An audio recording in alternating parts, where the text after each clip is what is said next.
what's it called? The consent and tea analogy, where, you know, it's like I was saying to you, I use jollof. Some people have used tea. I could make, like I said, you've agreed that you want Ghanaian jollof, yeah? And you've been brought Nigerian jollof.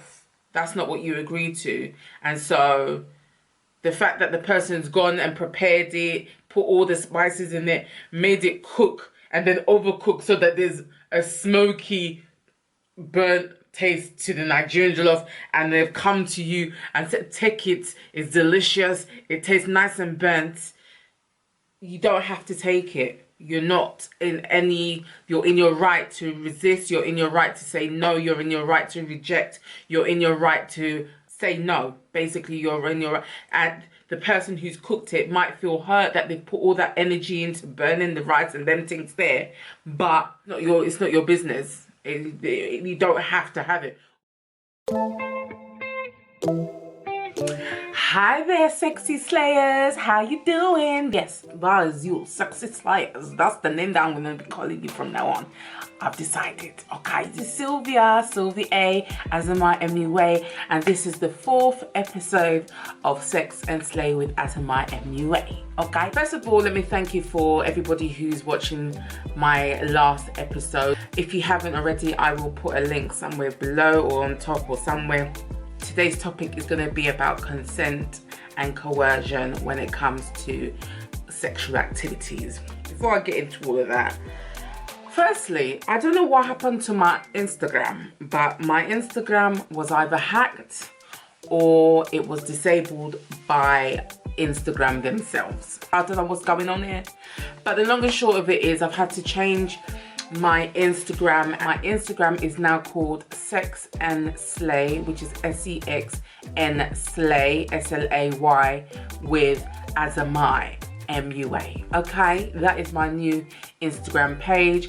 I'm starting at scratch, guys. I've got like about 100 followers, whereas I had about 3,000 something with my other IG account. I've just let it go. I'm not going to be upset about it because I'm thinking I want to have a tribe that's actually going to be interested in what I'm talking about, and, you know, me either do my makeup or talk about the intimate issues that I've now started talking about. I prefer to have people that I don't have to coerce, which I'll be talking about in this episode, to actually follow me, to actually support me, to actually watch my videos and all that. I'm sick and tired of doing all that, I'm not gonna lie to you. Oh, and today, guys, I thought, you know what, let me push myself a little bit. Not too much, because, you know, I'm more of a beauty makeup artist. I don't really go into no abstract tingalings, or, you know, I mean, I do them things there, you know what I'm saying? I like my beauty, you know, just decorate my face small, and them things there. But I thought, you know what, let me try something different today. So I'm gonna try pop art. I'm gonna do a look within pop art. It's not gonna be that drastic, and obviously because it's Pride Month, and to link you with the fact that I did do my last episode on GSRD, which is gender, sexuality and relationship diversity, I thought, let me do a bit of rainbow colors on my face as well. So that's what I'm going to be doing today.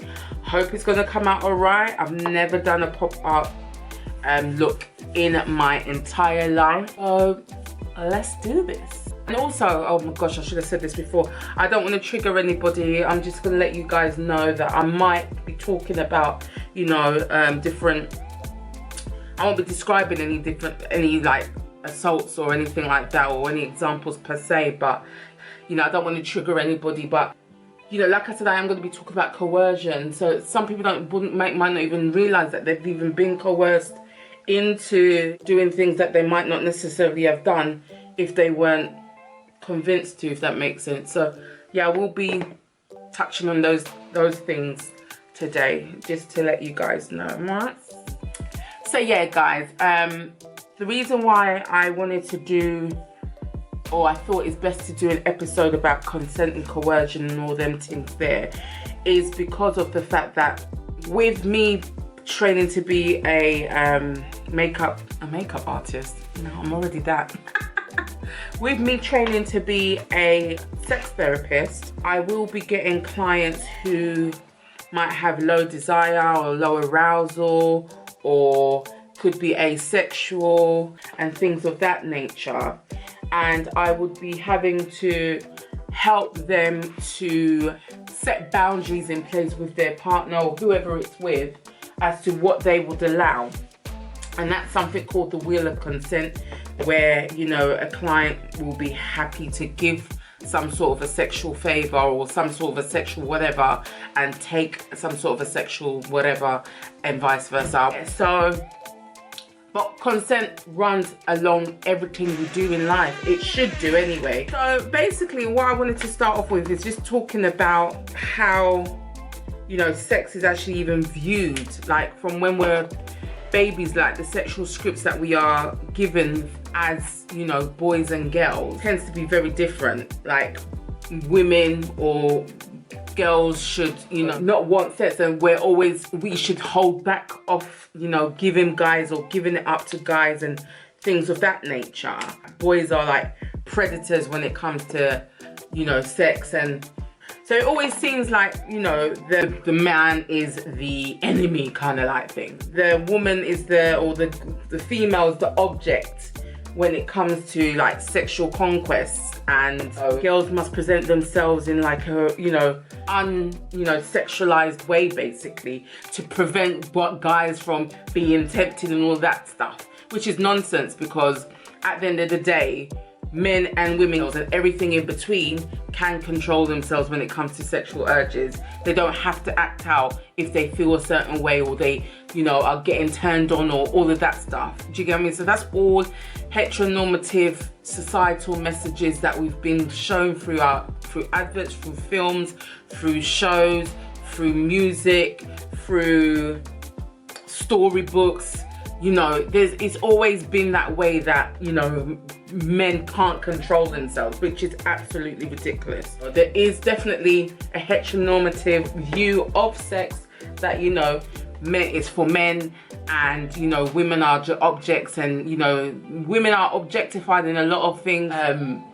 It just gives this notion that, you know, they're seen as being there for the man's disposal basically, or do you know what I mean? But that is what society has made us to kind of believe to a certain extent. This video is not to bash men. There are good men out there. There's about 78,000 attempted RAPEs and RAPEs on people in the UK. It's as much as, you know, there are a lot of sexual assaults towards women, but of that there's 9,000 that are men. Do you get what I mean? And I say RAPE because YouTube guidelines are not allowed to say certain things too much and then things there, so, you know, I will say that quite a bit in this video.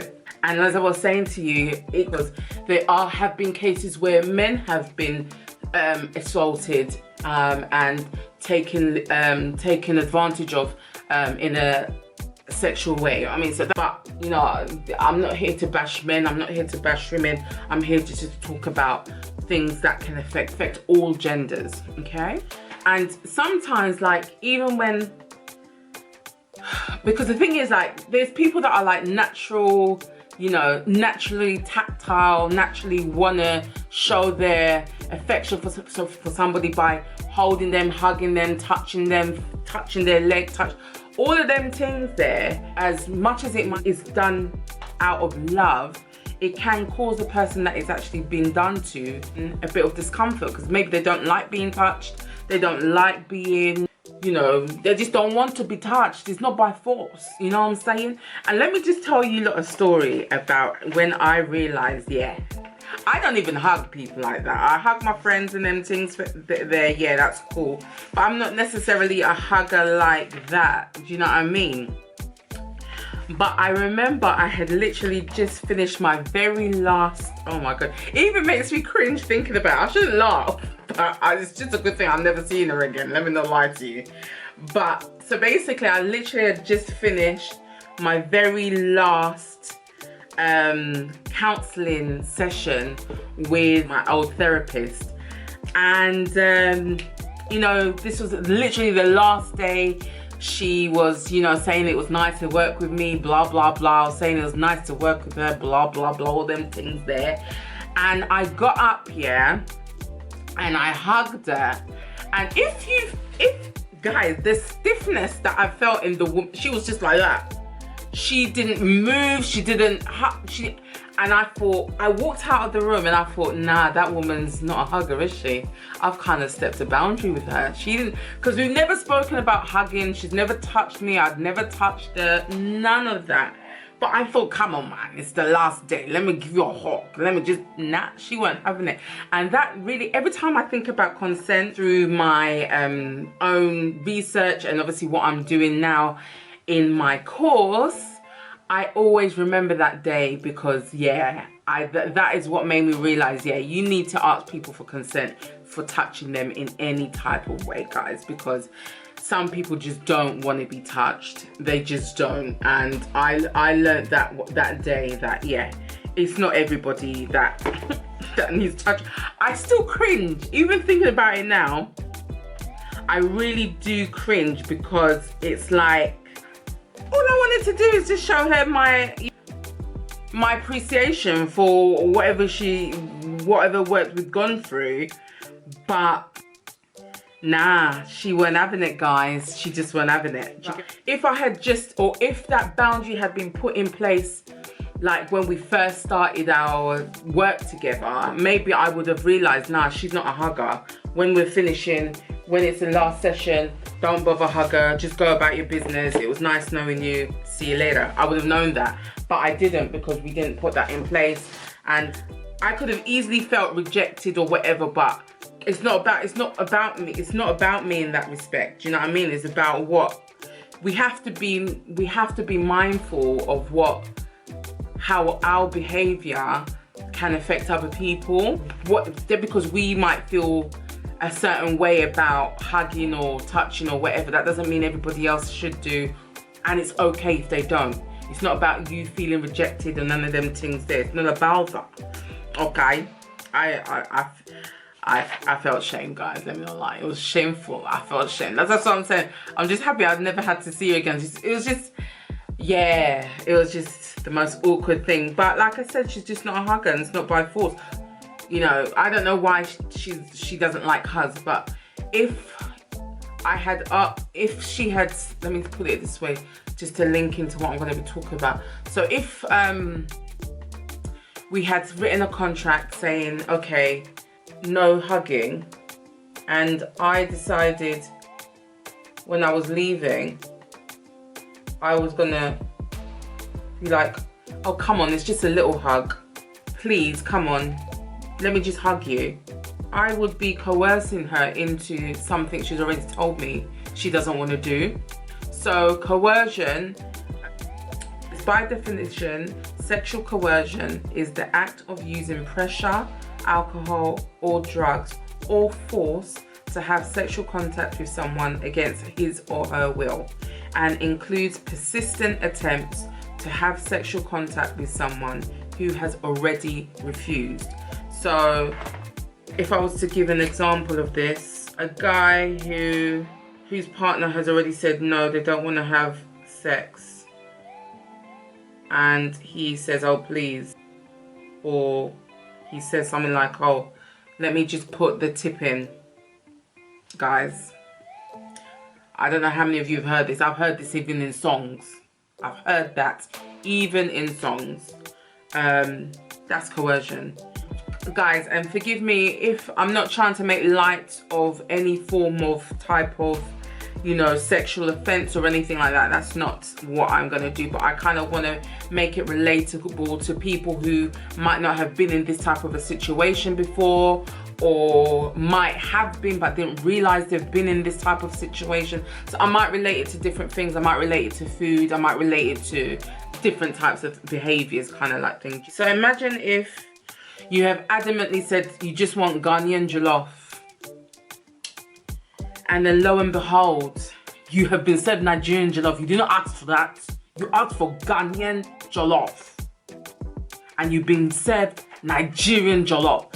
Not that Nigerian jollof is not nice. It's got its own particular taste that some people like. Some people.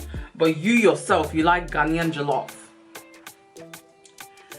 And the person who's serving you is like, oh, come on, it tastes nice. It has that nice burnt taste. Come on, you've got to like it. It's delicious. Why are they coercing you into eating something you said you don't want to eat? You said you don't want. You had a choice, Ghanaian or Nigerian. You've chosen Nigerian. Sorry, no, you haven't done that. Off beat. No, I'm joking. I'm joking, guys. You know I love you, my Nigerians. You know I love you guys. But seriously, you have been given Nigerian jollof instead of the beloved Ghanaian jollof that you love. The minute you have been persuaded or your boundary that you've set is being pushed, that person is guilty of coercing you into doing something you don't want to do. And so it works the same way with intimate activities. If you are told, or if you say no to something and your partner's like, oh, my other partner would have done this, or my ex did this for me, why are you not doing it, kind of like thing, or please, I have to release. I don't know if you heard that one before. Please, I have to release, or else I'm not gonna feel good. My stomach is gonna hurt all night, and them things there. All of that, guys, is coercive. The thing is, like, sometimes when you're being coerced to do certain things, and like I said, it could be male and female. I don't want to just say it's men that do this, because I'm sure females have persuaded a man to be like, oh, please just touch here, small, or do you know what I mean? I don't want to just make it all sound like men. Unfortunately, the majority of this comes from men, and that's linked into the heteronormative ideas of, you know, how we were conditioned to believe sex should be, kind of like thing. I was gonna say coercion, the way you are coerced into stuff, sometimes it feels sweet to your ears, or oh babes, you know I love you, come on, just do this for me, you're so beautiful, I just want to touch you, I just want to hold you tight, I just want to. It sounds beautiful to your ears sometimes, and so you don't even think or feel that you're being coerced, do you know what I mean? But it is all coercion, because your initial decision was a no, and that person hasn't accepted that no and has pushed you to do something that you didn't necessarily want to do. So you might end up doing it, and then in your heart of hearts you're like, did I really enjoy that? Do I regret it? Do I feel some type of a way? All of those things there. Do you get what I mean? All those types of coercions could be a form of RAPE or sexual assault. I'm going to go into the definitions of those soon, but yeah, they can be. Gosh, I've literally just done one eyebrow. I'm going to do my eyebrow line because I think it's because I'm talking too much and I don't know what I'm doing. I'm not going to lie. I'll be back. Hey, I'm back. I can't remember where I stopped off, but what I do want to actually say is that we got to start normalizing people being allowed to say, oh, I don't like you touching me here, or can you stop touching me there, or can you get out of my space? I mean, come on, like with Corona, we should be able to say that anyway. But to be fair, I have seen that even with Corona and the pandemic and this 2 meter rule of them things there, people still, I don't know if it's just the English way of doing things, social distancing and stuff like that goes out of the window in the UK to a certain extent when it comes to having to express that someone is too close to you and stuff like that. Things like, oh, you know, I feel like you're in my space, or is it all right to move a bit, you know, away from me? Do you know, not in a rude way, like get out of my face. Nothing like that, but do you know what I mean? Like, we need to be able to speak our minds when it comes to these types of things, because, you know, to speak out is not the done deal, or not the normal culture. We need to kind of unlearn them types of things there. Like I said, with sexual coercion, sometimes people don't want to say anything because, especially with women have been taught like you need to, you know, be subservient to a certain extent, be submissive, to a certain extent. The worries of, you know, not doing something with him can force him to actually go off with someone else, or the worries of her not doing what you want can cause her to want to be with someone else and things of that nature. So there's all of that kind of stuff. So we really do need to start normalizing, you know, being able to tell people what we like and what we don't like. How about teaching both male and females that consent is the key to all things? Consent in a sexual capacity is that both or all parties who are going to take place in that sexual activity emphatically and enthusiastically agree to it, and that they can change their mind at any time, basically. And it's a case where because someone has said, oh yeah, they're happy to, I don't know, give someone fellatio, that doesn't mean that because you've given someone fellatio, they've agreed to actually have intercourse with you. So it's about you asking at every step of the activity, if it's all right for you to, you know, go further or to do something else or try something else and things of that nature. Someone can change their mind at any time. Do you get what I mean? It's not that because they said yes in the beginning, that doesn't mean it's necessarily going to be yes throughout. They might want to stop for any given reason, and they're in their right to. It's not for someone to be like, oh, but you already said yes, or no, it don't work like that. You know, the fears of things like porn and stuff like that come into play here, because those that watch porn don't necessarily ever see that there's been any form of consent given when it comes to sexual activities. You just see the people doing what they're doing. Usually the woman looks so objectified. She's, you know, having to please the man and this, that, and the other. She's, you know, put in all different types of positions. There's no form of consent given on both ends as to whether it's acceptable. We just accept it to be that way. Give me a sec, guys. When it comes to getting consent, if the person is, you know, high or drunk, someone can easily say, oh, but she said it was all right, or he said it was okay. But if that person is completely out of their head on drugs or totally drunk, being taken advantage of when they're drunk and stuff of that nature, maybe even encouraging the aggressor, should I say, to actually continue doing what they're doing, even when you're drunk out your head, you don't know what you're saying, you didn't consent to it in the first place. You know, all of that kind of stuff can come into play, basically. Or under the age of consent, which I said is 16 in the UK, is ill or feels like they're under duress. You can't get consent from people in that respect. Yeah, also you can't get consent from anybody who is suffering from any type of, you know, mental illness or is unconscious. How can someone who's unconscious consent to having sex? It's not possible. Or if the person has any type of like a special needs that can cause them to not have the capacity to decide certain things. So like a learning disability or like a special needs that might not let them understand what they could possibly be consenting to, if that makes sense.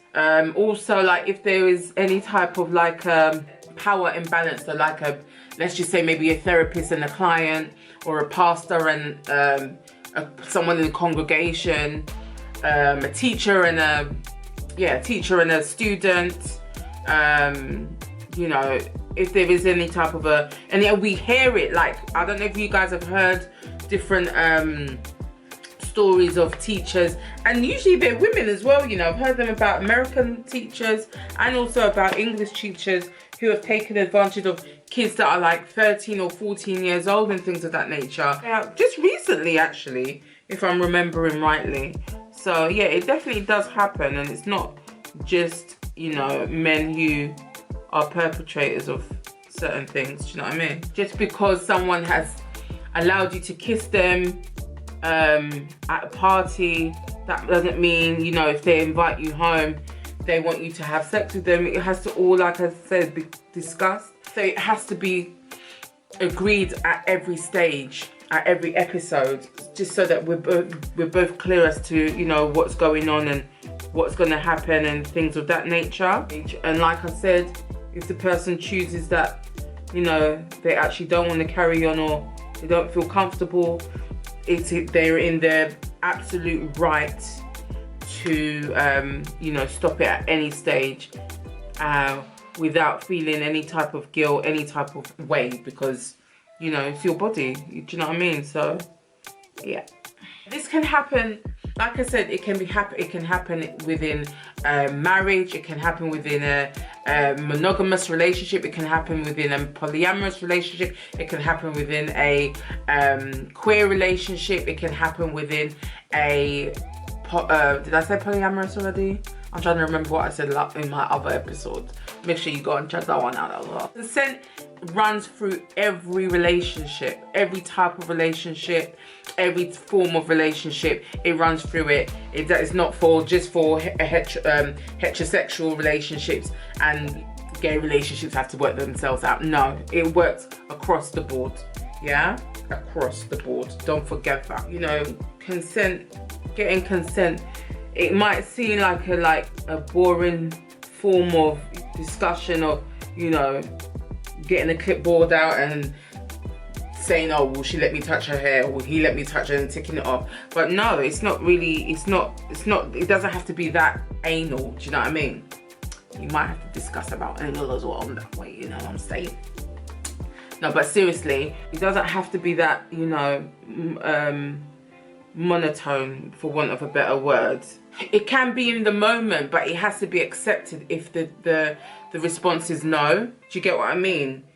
You can't, you know, push it or anything like that. And it's all about communication. That's the best way to obviously get, you know, consent from your partner or from whoever you decide to lay down with. It is about, you know, communication, about what you like or what you don't like, and letting your partner understand that before, you know, you start anything, or even whilst you're starting, or, you know, things of that nature, just so that everybody knows where they're standing. So, do you know what I mean? Communication is really key, because that's what's going to open the door to your sexual journey together, I guess. Because, like, I've been learning about, you know, kink and, you know, people liking kink, and kink does have some sort of a stigma to it, that, you know, a lot of people think that for someone to enjoy kink, there must be, you know, something wrong with them, or they must have been, you know, abused in their past, and, you know, that's why they like torture and all of that stuff. But kink is a spectrum of different activities. Do you know what I mean? And if, you know, your partner likes kink and they want to bring it to the bedroom, there has to be some sort of an avenue or a way that they can actually bring it, and it can be discussed, or, you know, in a way that is, you know, welcoming by their partner or by whoever they're with, and things of that nature. Do you get what I mean? And all of that will lead to either it being consented or not consented, but it has to be discussed. Do you get what I mean? And that's the whole point. Everything basically needs to be discussed to see where they go from there, really. I mean, it's hard sometimes for people to discuss these type of things in an open, honest way, but it is the best way, if I'm being totally honest with you. It hasn't always been mastered by many of us, but, you know, just to be able to discuss consent in a way that can bring understanding in a relationship can do wonders for the relationship, basically. It really can. It's something that can, you know, make your sexual relationships so much more richer, because you're getting consent to do stuff that you enjoy, and you're bringing your partners along. That's basically consent. And like I was saying before, where it can get a bit techie is when, like I said, you're being coerced into doing something that you don't want to do, and then afterwards you feel some type of way. You feel like you don't have that good memories of what you've done. Do you know what I mean? And that's where the conversation needs to be spoken about, you know, consent and people accepting our no's to be no. So obviously when you're with a new partner and stuff like that, it could be a bit techie to understand, you know. I don't know why I keep on using this word techie all of a sudden. I hope I'm using it the right. Yeah, a bit technical. I think that's where I'm getting it from. I'm sure I've heard some say before. Anywho, like, it might be a bit difficult to understand what someone likes or the dislikes are. That's why it's always good to communicate. You know, what do they like? What don't they like? And consent runs through everything. Obviously, I'm talking about being intimate with someone, but it runs through every part of our lives. Do you know what I mean? And from when we can normalize speaking what we want and what we don't want, it will get us what we need or what we want so much quicker. Do you get what I mean? And that's what consent can do.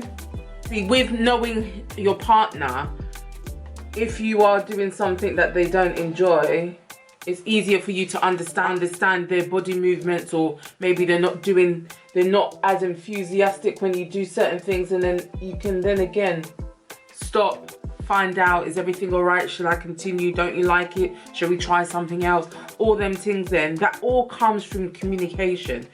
All of it comes through communication and discussing what your preferences are, basically. Just preventing any form of misunderstanding. Me saying all of this is not putting the blame on anybody that has had, you know, that has felt like they've been coerced or anything. Trust me, I know. I'm not putting the blame on nobody, trust me. It's just knowing that we have the right to say we don't like something, we don't want something, or we prefer not to do something is our right, and no one can take that away from us, and we shouldn't feel any type of way to say, no, I don't want to do this, sorry, I don't like that, can you stop doing it, and things of that nature. How I see consent is it brings comfortability. Do you get what I mean? Consent brings comfortability for both parties, or however many people are in that sexual episode. It brings comfortability and understanding and communication and enjoyment. You're engaging in these things to feel enjoyment, so you know, to be able to discuss what enjoyment you prefer is something that's going to create more enjoyment, isn't it? I wanted to talk about the tea, what's it called, the consent and tea analogy, where, you know, I'll put some sort of a description or a link below where you can see where it's like I was saying to you, I use jollof, some people have used tea. I could make, like I said, you've agreed that you want Ghanaian jollof, yeah, and you've been brought Nigerian jollof. That's not what you agreed to. And so the fact that the person's gone and prepared it, put all the spices in it, made it cook, and then overcook so that there's a smoky, burnt taste to the Nigerian jollof, and they've come to you and said, take it, it's delicious, it tastes nice and burnt. You don't have to take it. You're not in any, you're in your right to resist, you're in your right to say no, you're in your right to reject, you're in your right to say no. Basically, you're in your right. And the person who's cooked it might feel hurt that they've put all that energy into burning the rice and them things there, but it's not your business. You don't have to have it. Or maybe you might decide, okay, cool, I'll eat half of it, just to, even that in itself, even have it eaten half, you've been coerced into it. It wasn't on your own, you know, merit, if that makes sense. So yeah, but there's an analogy using tea. So I'm going to put the link in below somewhere of you guys looking at the analogy of using tea when it comes to consensual sex. Even with consent being so clearly written out, you might think, oh, coercion and things of that nature isn't that serious. It can all lead to a form of sexual offense. It's something that is quite prevalent. I'm going to just quickly go into the different types of sexual offences there are. You've got three main ones. You've got sexual harassment, you've got sexual assault, and you've got RAPE, like I spoke about before. And I'm just going to give a quick definition on each. The definition of sexual harassment is sexual harassment is a form of unlawful discrimination under the Equality Act 2010 The law says it's sexual harassment if the behavior is either meant to or has the effect of violating your dignity or creating an intimidating, hostile, degrading, humiliating or offensive environment. And so like based on that, for example, being, what's it, cat whistled? What's it called? Being catcalled, I think it is, down the street when you're walking, minding your own business.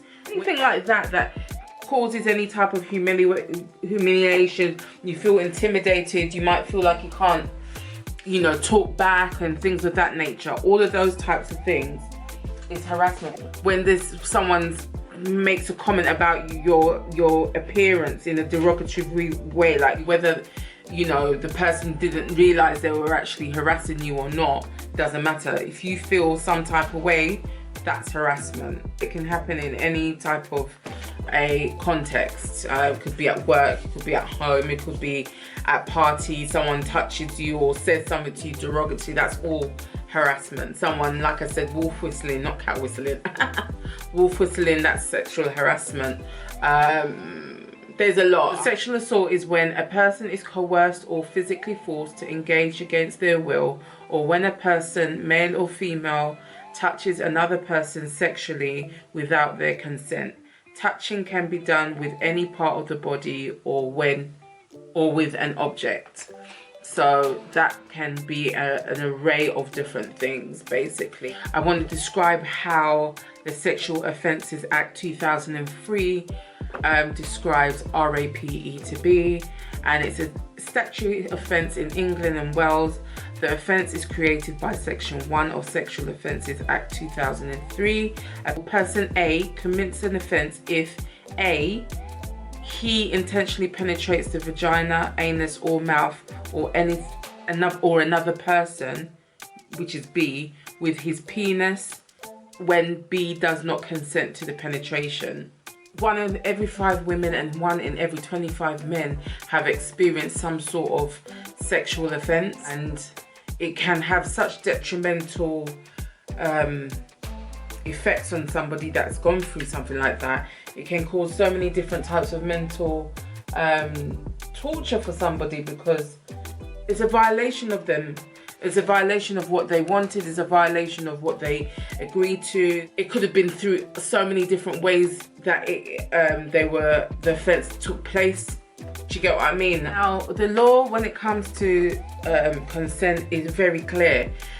Just because a sex worker has come to your house and they're not even working, imagine they're not even working, they're just coming to your house, you can't assume that because of their popularity as a sex worker, they're gonna want to have sex with you. You can never assume someone's sexual wants or desires because of what they've done in the past. Like I was saying to you, it could be between a husband and wife. If a husband doesn't want to have sex with the wife, then because they've had sex before, the wife can't be like, oh, but you've sexed me before, why won't you do it this time? And do you get what I mean? Their choice has to be respected, and that goes for women as well, obviously. Do you know what I mean? So with the tea analogy, with the jollof analogy, you might have eaten Nigerian jollof, and then this one time you thought, you know what, let me go on to the greener side. Let me go and taste that delicious jollof, that Ghanaian jollof that people have been talking about for all these times. Let me go and finally taste it. And so you've decided to have it with this jollof. You can eat half and decide, okay, I don't want no more. I don't want any more. You can start eating the Nigerian jollof, and then you'll be having flashbacks of the fact that, you know what, this jollof is just not as nice as Ghanaian jollof, you know. Why did I say I'm going to have Nigerian jollof? Why did I agree to take... You can stop eating it. You can stop having the sex. You can stop doing that sexual activity. You can stop being touched where you don't like being touched. You can stop being touched where you liked it before, but this time around you don't like it. You can tell the person to stop. You are in your right to do that. That person who's made you the Nigerian jollof can't just be like, oh, but you've eaten it all these other times, so I assumed you would have wanted it, even though you told me you want Ghanaian jollof. It don't work like that. You have to get permission or consent. every single time when it comes to sexual activities. You've got to enthusiastically, positively, without any doubts in any of the party's mind, want to have sex or want to have that Ghanaian, Nigerian jollof. Okay, forget about the Nigerian jollof. Let me just talk about sex seriously. You have to, both parties have to be in agreement that you want what you want, they want what they want, and it's in total agreement, positively, emphatically, without any shadow of a doubt. I hope I'm making sense.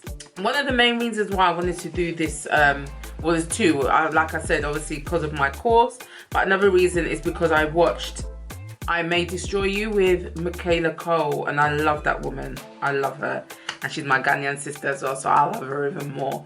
But that whole series was just scenario after scenario of different sexual offences and different sexual assaults that can happen. And I didn't even know that it was an assault for someone to take off a condom during sex. And it makes sense because you haven't consented to that, have you? You didn't consent to them in the middle of doing what they're doing to take it off. So that really does make sense. And I also didn't realise a man being dry humped could be a form of sexual assault as well. But it all makes sense because there was no consent. And like I keep on saying, it's the lack of consent that makes something an offence.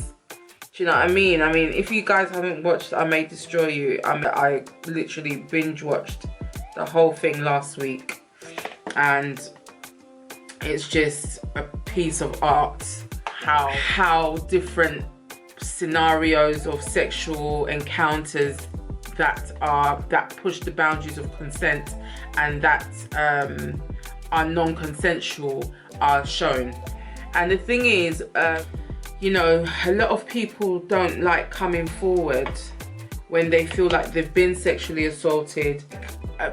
From what I've researched, in the UK, of the 1 in 5 people that actually even report that they've been assaulted or RAPED'd to the police, only 1.4 of them, or 1.4% of those people will actually see the perpetrators actually prosecuted. And so I'm guessing because of that, a lot of people just don't go forward. Or you might have felt that because you were coerced into something, you gave consent, but your coercion was your boundaries being rejected, your boundaries being ignored.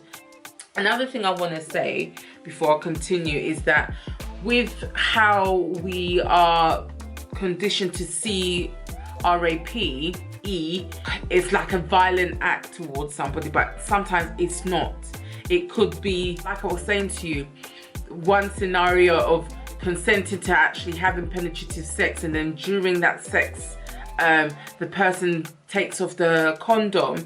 That can be deemed as RAPE because you didn't consent to that. Do you get what I mean? And so, you know, there are different levels to RAPE, there are different levels to sexual assault, and you know, the law sets out clearly what is what, basically. In lines of being such a heteronormative society that we live in, if you guys noticed, the description is always using the pronoun of he. It is a higher amount or percentage of men that actually commit these this type of a crime. So maybe that's why they decided just to use he.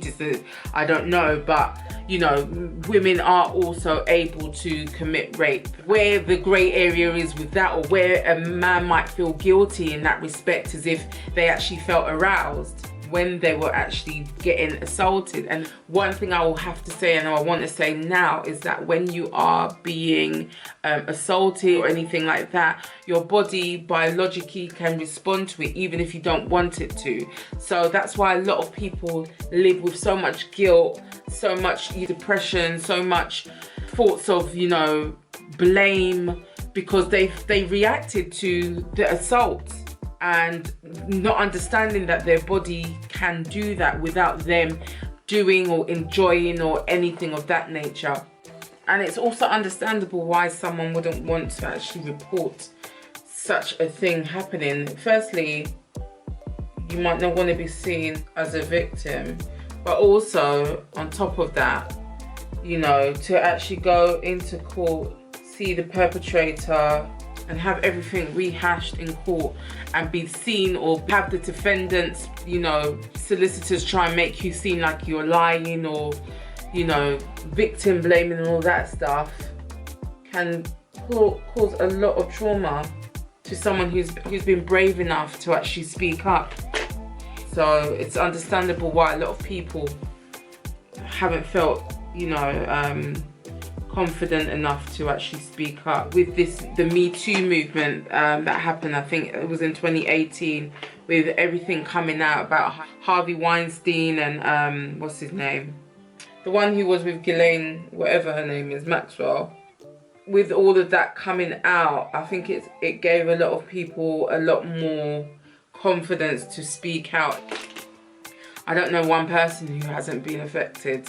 Some men I do know as well, to be fair, but mostly women who haven't been affected in some way, or been coerced when they were younger, or, you know, didn't necessarily want to do anything but was begged to, you know. And from when, like I said, from when someone has to beg you or say even please do this for me, or please let's do this, or why are you being like that, or why are you acting like, they've stepped a boundary. They've stepped boundaries that they should never have stepped. Those people who are brave enough to actually report if they've been assaulted, and, you know, having their whole character assassinated by someone who's lying in court to try and get off, might just lose faith in the, you know, judicial system. They might start to blame themselves. They might act differently in public. They might dress differently, because one of the things that, you know, women are advised of is to, like, police the way they dress so as not to be tempting to men. Why isn't men advised on how to control themselves? Do you get what I mean? Or women, if the case may be. Like I said, I don't want to seem like I'm just bashing men or anything like that. Men, listen, we've given this notion that men should be like this, men should be like that. And that's why it's difficult for us to, like, think or believe that a man can also be sexually assaulted. Do you know what I mean? But they can be. That's the whole point, they actually can be. I forgot to say, one of the other reasons why I'm doing this is because we weren't really taught about consent in my day. From what I remember, it wasn't something that was spoken about in our sex education class. Let me try and get close to see what I'm doing. But even, like, with sexual harassment, it's prevalent everywhere, mate. I'm sure some, ooh, look at it, you can't even see me properly. Ladies can relate to walking past a man and you blank them and you get cussed out. That, in a way, is sexual harassment. I remember those days of walking down somewhere and being cussed out because I blanked someone, which is my right to do. If I don't want to talk to you, I don't want to talk to you. It's not by force. Again, that could be because we live in such a heteronormative society that some men believe that, you know, if they want to summon you to talk to them, you have to. But nah, my Jamaican didn't come out then. But that nah go work with me, you know what I'm saying? Because of this heteronormative idea that, you know, men love sex and stuff like that. Even they can have the pressure of not wanting sex, but having to say yes because they are the man and that kind of stuff. I was watching a man, what's his name? His name is Ben Hurst. And he speaks on, like, sexual issues for men and positive masculinity and stuff like that. And yeah, it's something that's not really heard of within the male species, to actually have to give consent, because it's always been a thing where it's looked at as it's the woman that always has to give the consent. And, you know, even when you talk to some men, they always say, oh, it's up to the woman whether we have sex or not, but it's also up to them. Do you know what I mean? But because we've allowed ourselves to believe that men are such sexual beings that have no control over themselves and them things there, so therefore they can't actually resist, which is nonsense. It's absolutely nonsense. The main topic of this episode is about getting consent, and that's the main thing that I just kind of want to like drill into people, that you know, the most important thing is to be getting consent every step of the way when you are with a sexual partner, because you have to remember, or maybe I didn't make myself clear, but you know, silence isn't consent. Silence could be the person's frozen up, the person's, you know, so shook that they can't even speak. You know, if someone's silent, that doesn't mean they're enjoying it. So you have to ask, is everything all right? Do you feel good? Is everything, can I do this? If you're on a date with somebody and things are going well and, you know, you feel like, yeah, you want to try and kiss or whatever, you still have to ask, is it okay if I go in for a kiss? Do you know what I mean? You can't just assume that because, you know, they've laughed at all your jokes or they've kept, you know, engaged your conversation or been engaging with you that they're going to accept a kiss from you. Do you know what I mean? And trust me, I know what I'm talking about. You know, some people are just good at engaging people in conversation. That doesn't mean they necessarily are finding the person attractive or wanting things to go any further. It's just they know how to engage in conversation. My daughter's of the age, like, you know, she's starting to notice, you know, men, or not men, boys should I say. And, you know, I've told her, instilling her that, you know, no matter how much someone might tell you, oh, you're beautiful, you're this or you're that, don't think that is the reason for you to do something that you wouldn't necessarily want to do to try and keep them interested in you or anything like that. And I think that's something that, you know, schools really do need to talk a lot more about. I do remember on lockdown, or when the schools were closed, and she had a I forgot what they called it, but it's basically sex education, and they were talking about consent. But the thing is, I wasn't even happy with the way the teacher was teaching it. I can't remember how it went, you know. That's how, I'm sure if I was to ask my daughter, she probably won't even remember either, to be fair. There needs to be a lot more attention when it comes to, you know, teaching kids about what consent is, and, you know, feeling in their own right to say no and things of that nature. Because trust me, I'm not gonna lie, guys, if I was taught about consent in my day, I don't think I would have gotten into certain situations, to be fair. If we were given the empowerment, if we were empowered enough to say no, do you know what I mean? I don't think a lot of people that I know would have got into certain situations. For real, can't even lie. I was watching this program and they were talking about differences in the way that boys and girls are brought up, and the fact that with men, you know, they're not meant to show their emotions. They're meant to be stoic, and, you know, they're the breadwinner and all of this stuff. And that, you know, some boys see consent as a competition. Like, if the girl says no, like, it's a competition to see how quickly they can turn that around. And this man was created like a workshop where he speaks to boys and to unlearn certain things, because boys are taught to, like, you know, not cry, not act like a quote unquote woman and all of that stuff. So it's about unlearning about that stuff and instilling like good communication in them, for them to actually speak about consent with partners and stuff like that. The reason why these workshops were created is because he understands that, I'm trying to remember the guy's name.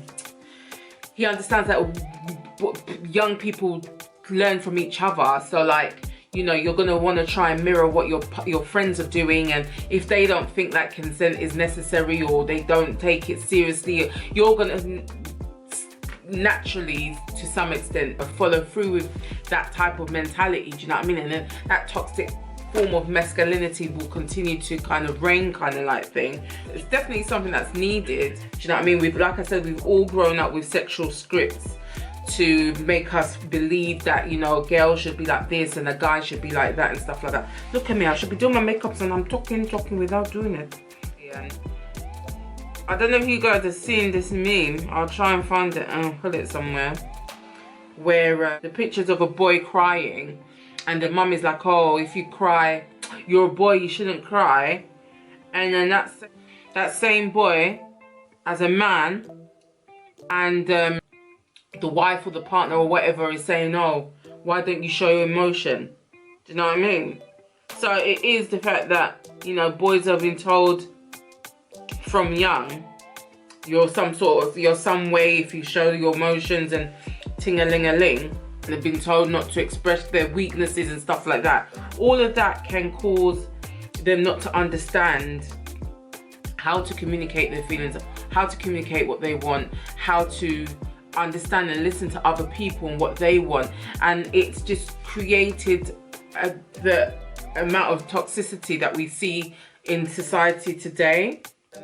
And like I said, like, I'm not trying to blame anybody or any sex or anything like that. Like I said, you know, consent can be abused for men as well. It's not just for women. So yeah, but comment down below, guys, in regards to your understandings of consent. And you know, I don't want anyone to divulge anything they don't want to. That's not what I'm saying, but let us know what you think about what I'm talking about. You know, if you are, or if you have gone through anything that, you know, you're still trying to overcome, or, you know, still affecting you, there are people that you can talk to, and I will definitely be putting the details of those people down below. Like I said, with the Me Too movement, it did start like people talking about what's happened to them. It wasn't just women as well. Let me just make it clear, it was also men.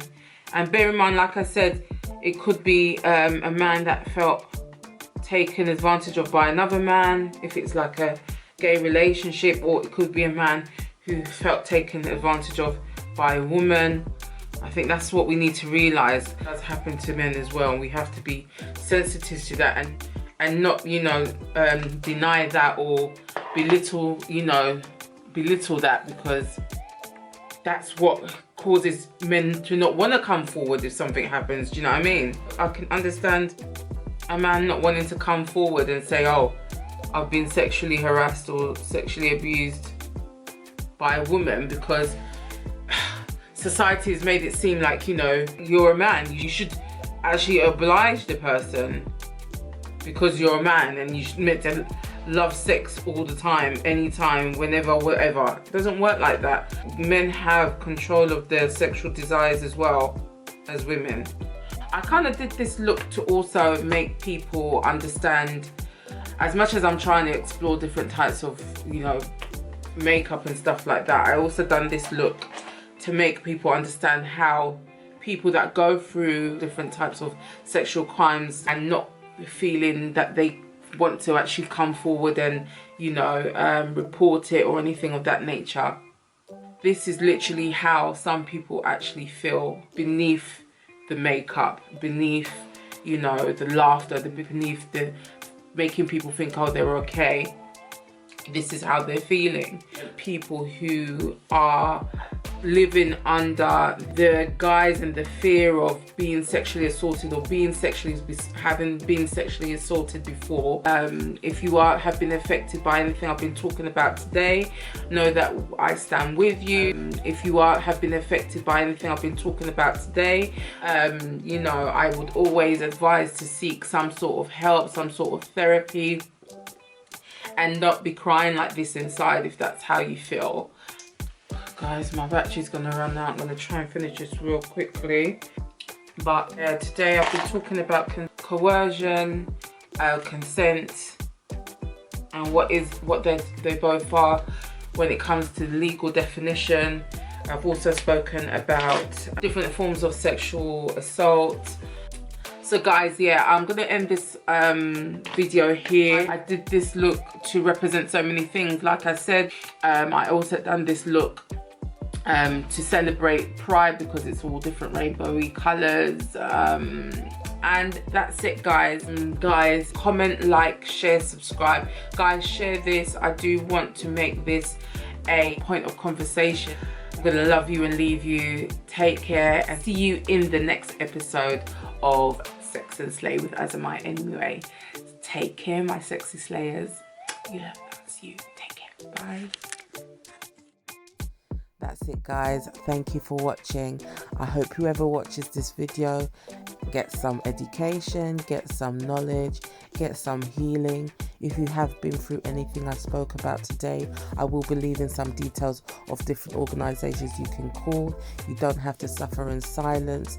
And I hope that this video brings you some sort of healing. Guys, please like, comment, share, subscribe. My Instagram page was disabled again. I'm hoping it's back up. It will still be Sex and Slay with AsAmIMUA _. Follow me on all my other social media handles, which is AsAmIMUA Beauty. Take care, stay blessed, and see you in my next episode. Bye.